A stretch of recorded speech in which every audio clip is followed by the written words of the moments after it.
네, 성경 말씀을 바르게 이해하고 또 정확하게 해석하기 위해서는 성경 각 권이 쓰여진 그 배경을 파악하는 것이 무엇보다 중요합니다.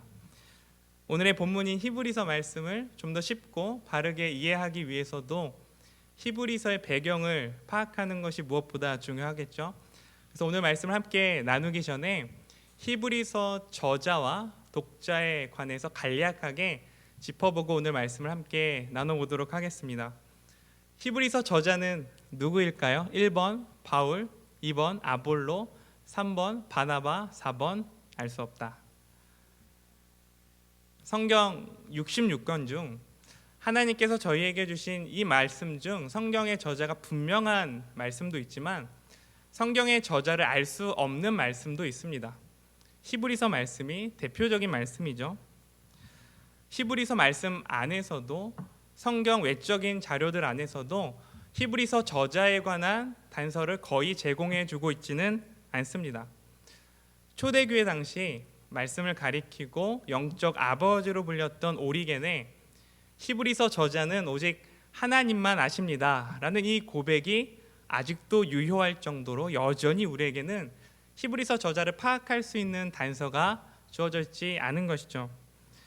제 개인적인 바람이 있다면 제가 천국에 가면 꼭 만나보고 싶은 분이 바로 히브리서 저자예요. 어떻게 이렇게 아름다운 말씀을 쓰셨을까 꼭 만나보고 싶습니다. 그런데 히브리서 저자에 관해서 추측할 수 있는 히브리서 내의 말씀이 있습니다. 오늘 우리가 함께 읽었던 히브리서 2장 3절 말씀인데요. 우리 마스크를 쓰고 계시니까요. 함께 읽어보도록 하겠습니다. 2장 3절입니다. 시작. 우리가 이같이 큰 구원을 등한히 여기면 어찌 그 보응을 피하리요.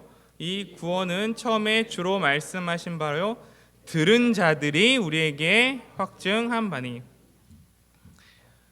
우리라고 지칭하고 있는 히브리서 저자가 들은 자들이 우리에게 확증했다라고 기록하고 있습니다. 우리가 들은 것이 아니라 들은 자들이 우리에게 확증한 것이죠. 무엇을 확증했을까요? 복음을 확증한 것이겠죠. 예수 그리스도를 확증한 것입니다. 우리가 직접 들은 것이 아니라 들은 자들이 우리에게 확증했다라고 말하고 있습니다. 히브리서가 쓰여진 시기와 그리고 본문의 말씀에 비추어 짐작하건대 히브리서의 저자는 예수님 말씀을 직접 듣고 직접 경험하고 함께 사역했던 베드로, 야고보, 요한과 같은 복음 1세대가 아니라 이 복음 1세대들로부터 들은 복음으로 복음 2세대가 된 들은 복음으로 그리스도인이 된 복음 2세대인 것이죠. 그렇다면 이 히브리서 저자가 누구에게 이 말씀을 기록해 주고 있을까요? 로마서, 고린도전후서, 에베소서 이와 같은 말씀들은 이와 같은 서신서들은 편지를 받는 자들이 성경의 이름이 되었습니다. 로마서는 로마 교회에 보내진 편지이고요. 고린도전후서는 사도 바울이 고린도 교회에 쓴 서신서죠. 따라서 이와 같은 말씀들은 성경의 독자가 누구인지 파악하는 것이 그렇게 어렵지가 않아요. 물론 히브리서 또한 히브리인들에게 보내진 편지이다라고 추측해서 히브리서라고 기록하고 있지만은 사실 히브리서 저자가 정확하게 어느 교회, 정확하게 어느 단체에 공동체에 이 말씀을 보냈는지에 대해서는 또한 파악하기가 어렵습니다.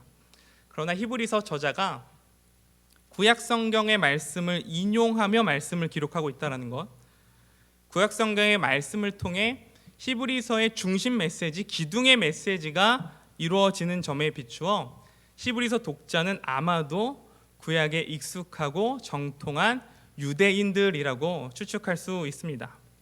또한 히브리서 저자는 히브리서 독자들이 예수님을 믿는 그리스도인이라는 전제하에 말씀을 기록해 주고 있죠. 따라서 히브리서의 독자는 유대교에서 그리스도인으로 개종한 유대인이다라고 짐작할 수 있습니다. 줄여서 말하면 유대인, 그리스도인인 것이죠. 그런데 히브리서의 독자인 유대인 그리스도인들의 상황이 그리 좋아 보이지가 않습니다. 히브리서 10장 32절 말씀입니다. 제가 한번 읽어드리도록 하겠습니다. 성경 있으신 분들은 눈으로 함께 읽으시면 좋을 것 같고요. 전날에 너희가 빚을 받은 후에 고난의 큰 싸움을 견디어낸 것을 생각하라. 고난의 큰 싸움을 견디어낸 것을 생각하라. 히브리서 독자들이요, 고난 가운데 있었습니다. 믿음 있는 자로 살아가는 그 삶에 고통이 있었습니다. 무엇 때문에 히브리서 독자들이 고난 가운데 있었을까요? 그들이 유대인이었기 때문입니다. 유대인들은 유대교에 속한 자들이죠. 유대교 안에서 강한 공동체성을 형성하며 살아가는 자들입니다. 태어날 때부터 유대교라는 틀 안에서 살아가는 자들입니다. 이들이 믿는 것은 무엇입니까? 구약의 말씀을 믿죠. 그리고 하나님을 믿습니다. 하나님만 믿습니다. 예수님을 믿지 않는 것이죠.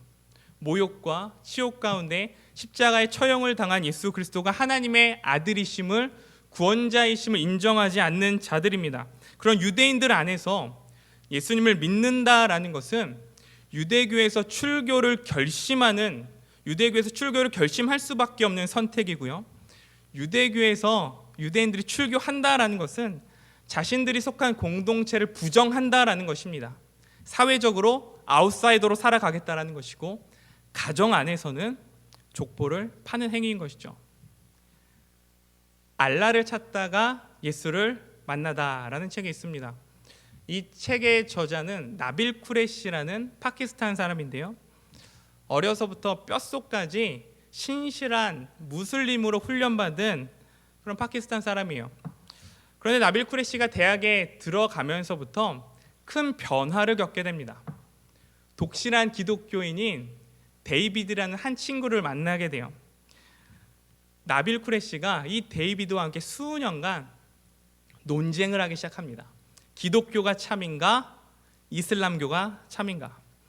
갑론을박의 토론이 수년간 이어지죠. 나빌 쿠레시가 이슬람교가 알라가 참인 것을 증명하고자 정말 열심히 이슬람 변증학을 공부하기 시작합니다. 그런데 이슬람교를 공부하면 공부할수록, 알라를 연구하면 연구할수록 이슬람 교리의 허구성을 발견하게 되는 거예요. 그래서 기독교를 연구해 보았습니다. 예수 그리스도의 흔적을 찾아가 보았어요. 연구를 해보았더니 그리스도가 참임을, 그리스도가 진리이심을 고백할 수밖에 없는 거예요. 문제는 머리로는 이해가 되죠. 연구를 했으니까요. 머리로는 이해가 되는데 마음으로 받아들이기가 너무나 어렵습니다. 왜요? 평생을 알라를 하나님으로 믿어왔기 때문에. 알라가 참이 아니라는 사실이 너무나 괴로워요. 그래서 나빌 쿠레시가 알라에게 간절히 기도하죠. 알라신이여, 당신이 진리라고 말해주세요. 당신이 참이라고 나에게 말해주세요. 내가 너무나 괴롭습니다. 그런데 기도는 알라에게 했는데 꿈과 환상을 통해서 하나님께서 나빌 쿠레시를 만나주세요. 예수님께서 나빌 쿠레시를 만나주십니다. 예수님을 영접하고 그리스도인이 되었어요. 그런데 무슬림인 나빌 쿠레시가 예수 그리스도를 믿고 그리스도인이 된다라는 그 결정은 자신의 평생의 삶과 관계를 무너뜨리는 결심이었습니다. 이 나빌 쿠레시의 아버지는 세례를 받는다는 이 나빌 쿠레시의 고백에 나의 등뼈가 빠져나가는 것 같다라고 고백하고요. 나빌 쿠레시의 어머니는 매일 눈물을 흘리면서 기도합니다. 알라 신에게 나의 아들이 무슬림으로 돌아오게 해주세요라고 간절히 기도해요. 나빌 쿠레시가 겪는 고통은 말로 할 수 없는 것이죠. 예수님 만났습니다. 그분은 나의 주님이심을 고백할 수밖에 없습니다. 마음에선 뜨거운 눈물이 흐르고 감사가 넘쳐납니다. 그런데 동족들은 자신을 배신자라고, 매국노라고 매도하기 시작하고요. 가정 안에서는 가족들에게는 치유할 수 없는 상처를 준 불효자가 되었습니다. 히브리서 독자들의 상황도 이와 같은 것이죠. 유대교를 떠난다라는 사실은 동족들로부터 비난받고 비판받고 가족들과 함께 할 수 없는 상황을 마주하게 되는 것입니다. 히브리서 독자들이 너무나 괴로워요. 설상가상으로 믿음을 지키기 어려운 상황을 마주하게 됩니다. 당시 이스라엘을 지배하고 있던 로마의 박해가 점점 심해지죠. 로마의 박해를 피해서 지하에서 예배를 드려야 하고요. 그리스도인이라는 이유로 감옥에 갇히기 시작합니다. 영원한 삶을 바라보면서 믿음을 지키고 있지만, 예수 그리스도를 붙들고 살아가고 있지만, 믿음의 여정 가운데 그들이 마주한 현실은 절망 가운데 찾아오는 죽음의 위협이었죠. 히브리서 독자들에게 어떤 마음이 찾아올까요? 히브리서 독자들에게 어떤 마음이 점차 스며들기 시작할까요? 믿음을 포기하고 싶어집니다. 믿음을 포기하고 싶어지죠. 대신 그들이 편안했던 자리, 익숙했던 자리, 예수님은 몰랐지만 삶에 아무런 문제가 없었던 자리, 유대교로 돌아가고 싶어집니다. 나의 옛 삶의 자리로 돌아가고 싶어져요. 이에 히브리서 기자가 오늘의 본문 말씀 2장 1절을 통해 이렇게 권면하는 것입니다. 그러므로 우리는 들은 것에 더욱 유념함으로. 히브리서 저자는 들은 것을 유념하라라고 권면하고 있습니다. 들은 것은 무엇일까요? 히브리서 독자들이 들은 것은 무엇일까요? 한 단어로 설명할 수 있겠죠. 예수 그리스도.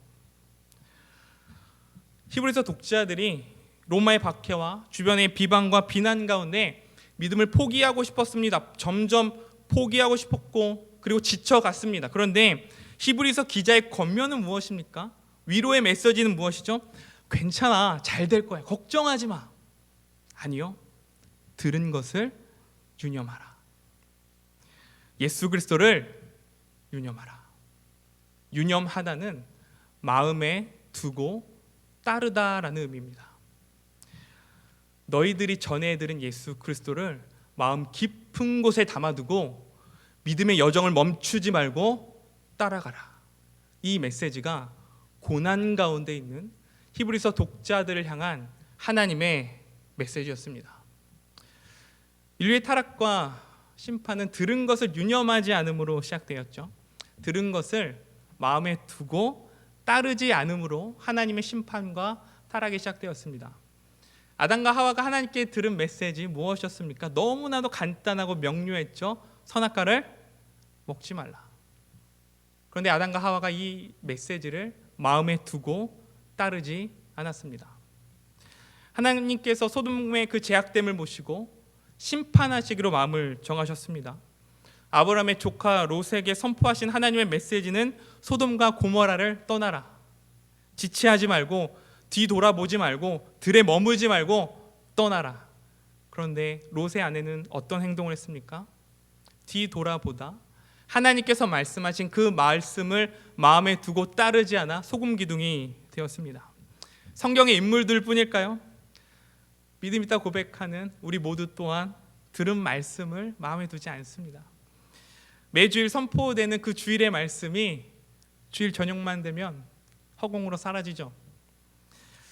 그래서 하나님께서 말씀을 통해 끊임없이 우리에게 선포하시는 것입니다. 매 주일, 매 새벽마다 수요일, 금요 예배를 통해서 어떤 말씀을요? 들은 것을 유념하라. 예수 그리스도를 유념하라. 예수 그리스도를 마음에 두고 너희들의 믿음의 여정을 멈추지 말고 따라가라. 왜요? 히브리서 2장 1절 후반절 이렇게 기록이 되어져 있습니다. 우리가 흘러 떠내려가지 않도록 함이 마땅함이라. 들은 메시지를 유념해야 하는 이유가 무엇입니까? 흘러 떠내려가지 않기 위함입니다. 흘러 떠내려가다를 다시 표현하면 표류하다라는 의미예요. 좀 더 자세하게 설명해 드리면 항구에 정박해야 할 배가 상륙하지 않고 바다로 흘러가는 것을 의미합니다. 우리 손에 껴져 있어야 할 반지가 내 손에서 빠져나가는 것을 의미해요. 항아리에 물 부었는데 항아리에 금이 가서 물이 점점 빠져나가는 것입니다. 히브리서 독자들이 계속되는 믿음 가운데 믿음을 포기하고 들은 복음을 마음속에 깊이 유념하지 않으면, 믿음을 지키지 않으면 하나님 나라 항구에 정박하지 못하고 세상의 바다로 표류하게 되는 것이죠. 그들 손에 있어야 할 구원의 반지가 빠져나가는 것입니다. 세상의 바다에 표류하며 들은 믿음을 잃어버리는 그리스도인들 많습니다. 예수 그리스도를 모르는 자들도 많지만 들은 복음을, 들은 믿음을 잃어버린 자들도 너무나 많아요. 한국교회가 간절히 바라는 세대가 있죠. 다음 세대.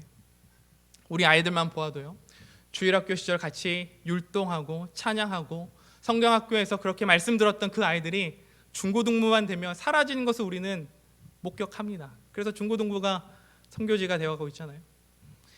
군대에 다녀온 청년들이 더 이상 교회에 나오지 않은 것을 수없이 목격합니다. 그리고 안타깝지만 우리의 자녀들이 그런 자녀가 되어가고 있어요. 아이들뿐일까요? 아이들뿐일까요? 다음 세대도 문제지만 지금 세대도, 성도님들 세대도, 저희 세대도 이미 변화를 겪고 있습니다. 기독교인 숫자들 점점 줄어가고 있습니다.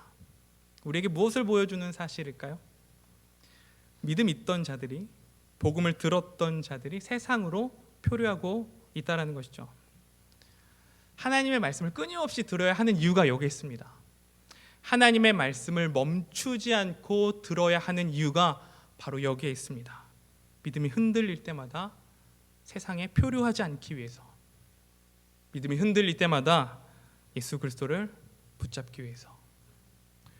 히브리서 독자들에게도 다시 한번 하나님의 메시지가 들려져야 했습니다. 어떤 메시지가 들려져야 했을까요? 믿음의 위협 가운데, 죽음의 두려움 가운데 있는 히브리서 독자들에게 어떤 메시지가 들려져야 했을까요? 바로 예수 그리스도의 십자가의 피 흘림, 이 위대한 사건의 목적과 결과가 들려지는 것이었습니다. 히브리서 2장 14, 15절로 넘어가도록 하겠습니다. 우리 한 목소리로 같이 합독하도록 하겠습니다. 시작. 자녀들은 혈과 육에 속하였음에 그도 또한 같은 모양으로 혈과 육을 함께 지니심은 죽음을 통하여 죽음의 세력을 곧 마귀를 멸하시며 또 죽기를 무서함으로 한평생 매어 종로로 타는 모든 자들을 놓아주려 하심이라. 아멘. 하나님과 이스라엘 백성들의 관계, 언약 관계였습니다. 다시 표현하면 특별한 관계였어요. 이 특별한 관계 안에서 하나님께서는 이스라엘 백성들을 보호해 주시고 사랑해 주시고 지켜 주셨습니다. 그리고 이스라엘 백성들은 이 하나님의 보호하심 가운데 살아가기 위해서 하나님께서 주신 그 율법, 말씀을 지키며 살아갔죠. 순종의 삶을 살아갔습니다. 그런데 율법을 지키지 않으면, 하나님의 통치 안에 살아가지 않으면 죽음으로 언약을 파기한 대가를 지불해야 했습니다. 따라서 하나님과의 그 관계에서 깨어진 인간이 받아야 할 형벌이 바로 죽음이었던 것이죠.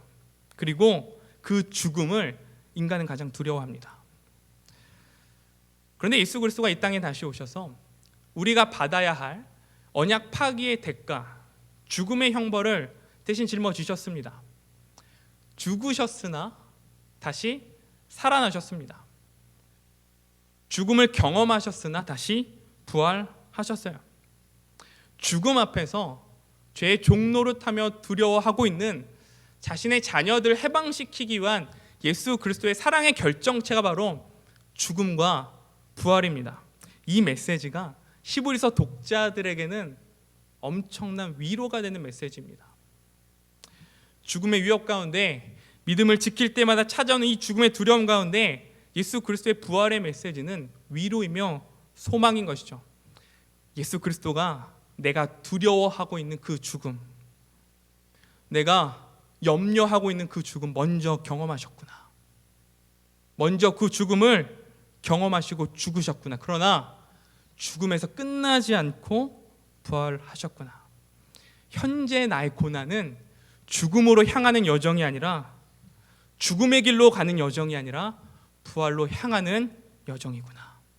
하나님 나라 항구로 향하는 여정이구나. 히브리서 독자들에게 들려진 예수님의 고난과 죽음 그리고 부활의 메시지는 히브리서 독자들에게 믿음을 지킬 수 있는 힘이요 위로이며 소망의 메시지였습니다. 말씀을 정리하고자 합니다. 히브리서 독자들의 믿음의 여정에 위로가 필요했습니다. 로마의 박해, 환난, 역경 속에서 들은 복음으로 믿음을 지킬 힘이 필요했어요. 그들이 들은 복음을 지킬 용기가 필요했습니다. 믿음의 여정을 멈추지 않을 수 있는 힘이 필요했던 것이죠. 앞으로 나아가는 힘이 필요했습니다. 내가 받는 고난이 나에게 찾아올 죽음이 끝이 아니구나. 나의 믿음의 여정의 끝은 죽음이 아니라 그리스도와 함께 부활의 기쁨을 누리는 것이구나. 지난해 아내와 함께 제주도로 여행을 다녀왔었습니다. 제주도 여행의 첫 목적지는 새별 오름이었어요. 근데 새별 오름이 그렇게 높지 않거든요. 119m 정도 됩니다. 근데 제가 운동은 정말 좋아하는데 산에 올라가는 거 정말 싫어요. 짧지만 그래도 싫어요. 재미도 없고 힘만 들고 조금만 올라가도 무릎이 아프고. 그런데 한 20m 정도 올라간 것 같은데 벌써 힘이 드는 거예요. 20m 올라갔는데 숨도 가빠지고 땀도 나고 올라가기 싫었습니다. 그런데 중간 정도 올라가니까 포기하고 싶어져요. 중간 정도 올라갔으니까 포기하고 싶어지는 거예요. 내려가면 편할 것 같아요. 내 눈을 들어서 아래를 보니 평지가 그렇게 좋아 보이는 거예요. 잠시 숨을 고르고 아내의 손을 거의 끌어당기다시피 꾸역꾸역 올라갔습니다. 한 30분? 짧은데 오래 걸리더라고요. 한 30분 꾸역꾸역 올라갔어요. 그리고 새별 오름 정상에서 제주도 전경을 바라보는데 와, 정상에서 누리는 기쁨이 말로 할 수가 없는 거예요. 짧지만 정상에서 누리는 그 기쁨 때문에 짧은 순간이었지만 힘들게 그 올라온 그 오르막이 기억이 나지 않는 거예요. 이게 바로 믿음의 여정이구나. 믿음의 여정은요, 늘 오르막입니다. 평지가 없어요. 내리막길이 없습니다. 언제나 오르막이에요. 믿음을 지키면 지킬수록 힘이 빠지고 포기하고 싶어질 때가 반드시 찾아옵니다. 히브리서 독자들에게 찾아온 마음 어떤 마음이었을까요? 포기였습니다. 지금껏 올라온 믿음의 오르막 여정을 멈추고 다시 유대교로 돌아가고 싶었습니다. 그런 히브리서 독자들에게 들려진 하나님의 메시지는 고난의 여정을 마치고 누릴 너희들의 믿음의 오르막 끝에는 누가 계시다? 부활의 주님이 계신다. 믿음의 오르막 끝에서 부활의 주님이 우리를 바라보고 계십니다. 예수 그리스도가 우리를 기다리고 계세요. 언제까지요? 끝까지 올라올 때까지. 그리스도인으로 사는 그 믿음의 여정이 여전히 오르막이십니까? 고난이 끊이지 않으십니까? 세상에서 그리스도인으로 사는 삶이 여전히 버티기 어려우십니까? 우리가 올라갈 그 믿음의 오르막 끝에는, 그 믿음의 정상에는 부활의 주님이 계십니다. 그래서 우리는 오늘도 임마누엘, 예수 그리스도와 함께 오늘의 오르막을 올라갈 수 있는 것입니다. 한 주간 살아갈 우리 빛소금 광영교회 성도님들의 믿음의 오르막이 예수님께서 밀어주시는 그 힘으로 매일의 삶 가운데 부활의 기쁨을 누리며 샬롬을 누리며 평안의 삶을 고백하며 살아갈 수 있기를 예수 그리스도의 이름으로 소망합니다. 기도하시겠습니다.